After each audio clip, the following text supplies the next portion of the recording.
Introduction. Wolves are generally pack animals, though there can be some exceptions.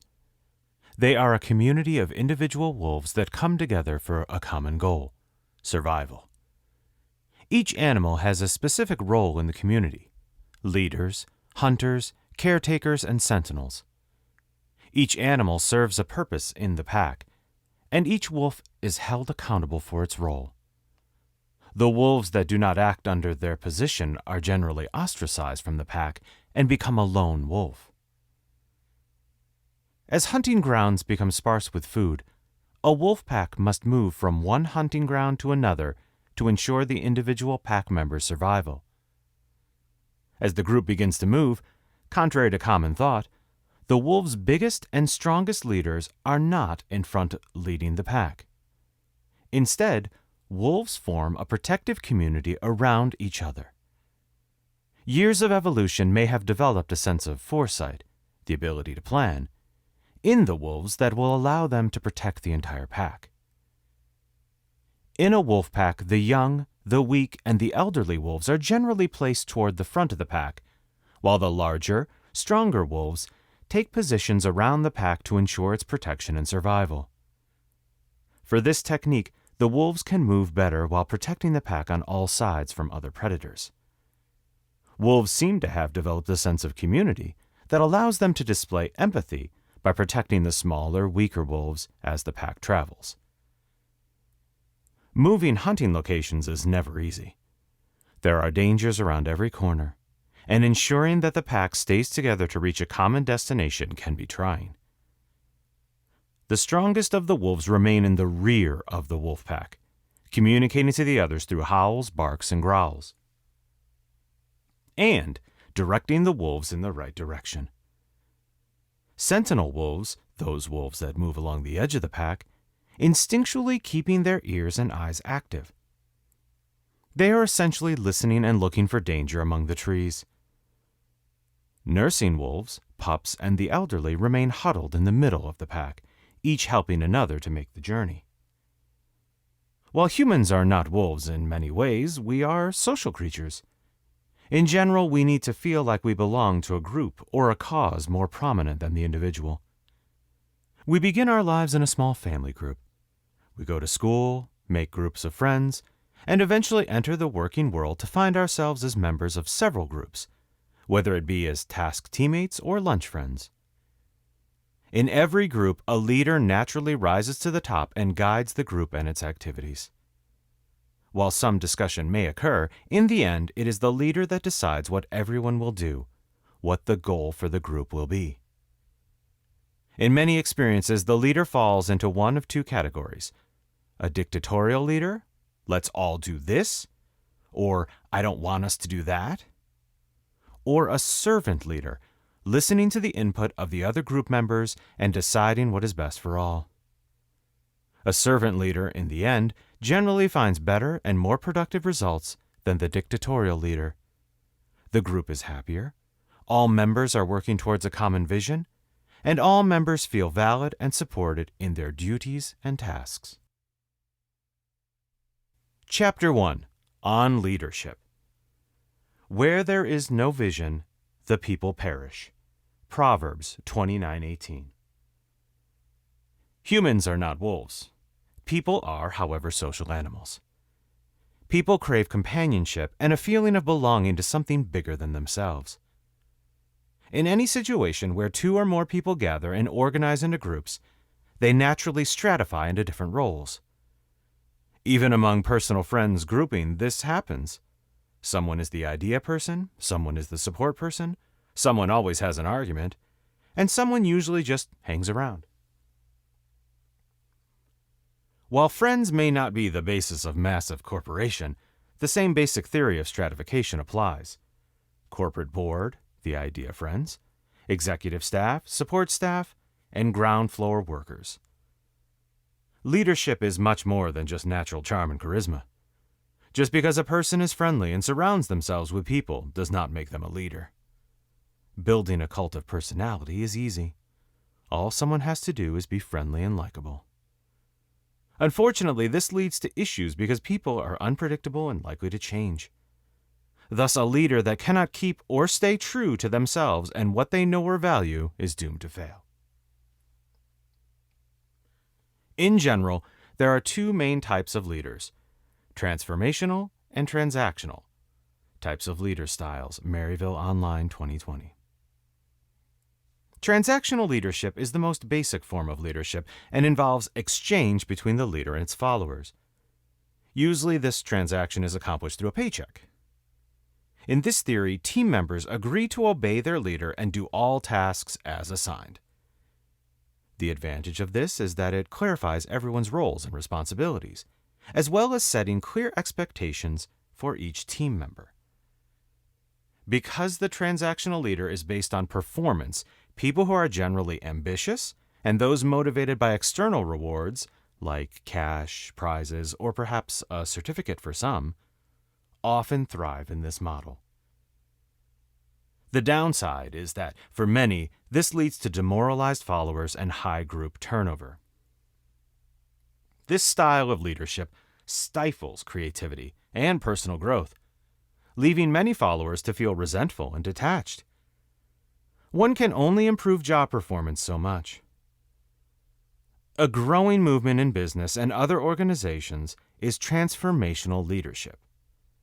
The principal characteristic of a transformational leader is continually seeking innovation and improvement. Types of leadership styles, Maryville Online 2020. A transformational leader assigns tasks and duties as a transactional leader. Everyone has a role to play. However, a transformational leader works to challenge their followers to go beyond what is expected. A transformational leader inspires others by supporting and emphasizing their followers' professional and personal growth. In short, transformational leaders inspire others to be better for themselves and their communities by example. They establish a moral code for their organization that all followers abide by. They create clear and ethical standards, trying to implement them throughout. They create a culture that encourages their followers and others to put the good of everyone above themselves. A transformational model trains and mentors followers in decision-making skills and taking responsibility for themselves. Psychologist Kurt Lewin and his team set out to identify different styles of leadership, beyond simple transactional and transformational leadership, in 1939. Cherry 2020. In this study, Lewin assigned school children to one of three groups, each led by a different leadership style. Researchers then observed the children's behavior in each group as they were led through an arts and crafts project. From this study, Lewin was able to identify three styles of leadership: authoritarian, democratic, and laissez-faire. Lewin's study formed the base of research for leadership studies that have provided a springboard for more defined theories of leadership. Authoritarian, autocratic leadership. This model, when implemented by the government, is known as dictatorship. In non-governmental organizations, this style of leadership is most often associated with a traditional top-down style. In this model, the leader maintains complete control over all aspects of the organization, often dictating what has to be done, when it has to be done, and the exact steps needed to get something done. There are benefits to this model, and it is most effective in short-term situations. The authoritarian leader is considered an expert in this model. With this in mind, all decisions can be made quickly. This is particularly important in emergency situations. Many organizations that do not implement this style of leadership have established a chain of command, or authoritarian model, outside of the normal group atmosphere when dealing with emergency or crisis situations. This model also makes decision-making more efficient. If only one person is responsible for making decisions and controlling the day-to-day activities, it eliminates the problem of analysis paralysis. Analysis paralysis, simply put, is the result of allowing too many people in the decision-making process. In a group decision-making process, there will always be a challenge to the decisions made.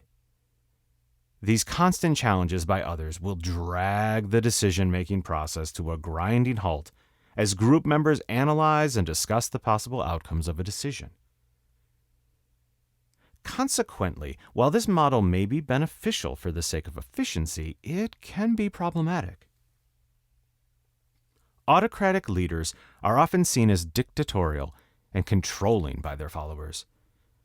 By excluding followers from the decision-making process, not allowing them to grow professionally, and dictating all aspects of the day-to-day affairs of the organization, group members often feel resentful and develop a sense of mistrust to the leader.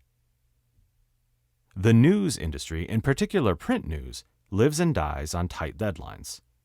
News articles need to be written, edited, and typeset on a very tight time schedule. Because of the tight constraints of the industry, an autocratic authoritative is almost a necessity. Howell Raines serves as an example of what can happen when an authoritarian leader pushes their followers too far. Raines was the executive editor of the New York Times 2001 to 2003. As the executive editor, it was his job to assign articles to journalists, oversee the budget, and create a newspaper that people would buy. Raines assigned articles that he thought would be important at the time with no input from his staff or the journalists. He was truly an autocratic leader. Because of his brash, my way or the highway style, he had alienated a large number of his staff. One such example would be when Deputy Editor Joe Sexton went to the board members to inform them that the staff felt bullied rather than led. Other senior staff members complained as well, telling the board that Raines was not respected. He was feared. Eventually, he was forced out. Unfortunately, it was already too late since a large segment of the staff felt alienated, and a good number left the newspaper for other opportunities. Fatah, 2019. Democratic participatory leadership.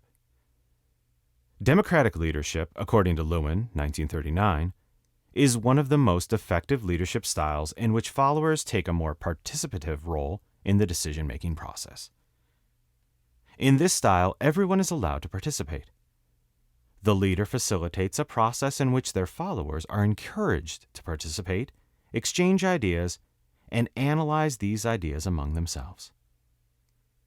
While the democratic leader tends to focus on group equality and the free exchange of ideas, the leader is still there to offer guidance and control. Rose Nazgavdi, Amachunko, et al., 2015. While all group members are encouraged to participate, the leader is tasked with deciding who is in the group and who gets to contribute to the decision-making process. This leadership does lend itself to boosting productivity and enhancing the morale of the group by allowing all members to participate in the decision-making process. In the end, however, it is the leader that makes the final decision. Democratic leaders make their decisions based on their own values and moral principles. They respect and trust their followers, seeking out their thoughts and ideas. Democratic leaders also understand the value of dissent opinions and take those thoughts and ideas just as seriously as their own. Democratic leaders run afoul when the lines of communication are blocked. Their followers, employees, lack skills, training, or experience. This issue is further hampered by group members who are unsure of their roles and duties or do not have the skills or experiences to be involved in the decision-making process. Furthermore, while allowing group members to have input in the decision-making process, it creates a greater sense of ownership among followers and generates more ideas. It does tend to slow processes down, though, as everyone involved analyzes and comments on the situation at hand. The democratic leadership style looks something like a sports team. All the players are there for the good of the collective. This type of leadership style is usually reserved for executive staff or small groups. However, there are outliers. Twitter can be seen as a collaborative effort. Having been founded by Jack Dorsey, Biz Stone, Evan Williams, and Noah Glass, all 4 individuals had an equal say in the creation of the new social media outlet. This collaborative effort is extended to all of its users because of the participatory nature of the network. All members of the platform collaborate or participate in some form, and according to Dorsey, users are a part of the decision-making process simply by tweeting their ideas/suggestions and expressing what they think the direction of Twitter should be. GameLearn Team, 2016. Laissezfaire, delegative leadership. Lewin's research found that children under a delegative leadership were the least productive of the groups. Lewin, 1939. Furthermore, Lewin found that these children could not work independently, made more demands of the leader, and showed little cooperation. Lewin observed that organizations with laissez-faire leaders lacked direction, and members blamed each other for errors and mistakes. Also, group members refused to accept responsibility for themselves or their actions, produced less work, and made little progress. Delegative leadership requires a tremendous amount of trust. A leader needs to feel confident that every member of the group has the skills, knowledge, and motivation to complete their role without being micromanaged. Leaders that implement this style of leadership are hands-off and allow group members to make decisions with little to no guidance from themselves. While the delegative leader provides the tools and resources needed, group members are expected to solve their problems on their own. A laissez-faire approach can be useful when group members are highly skilled, motivated, and capable of working independently with little to no supervision. People that thrive under this leadership style are intrinsically motivated. People are motivated by an internal sense of satisfaction rather than something external like money, a paycheck. This particular style is most effective when the group members are more knowledgeable than the leader. Al Melky and Wan, 2018. This style allows group members to demonstrate their knowledge and skills. This style of leadership is not appropriate in situations where group members lack the knowledge or skills needed for their role. For those followers that have issues with setting deadlines, project management, and those who lack problem-solving skills, this style of leadership is disastrous. Delegative leadership, and specifically delegative leaders, tend to be seen as having poor or little involvement with the group. In this respect, the leader seems unconcerned with what is happening, which leads to a lack of cohesiveness within the group. Additionally, some leaders take advantage of this style as a way to avoid taking responsibility for the group's failure.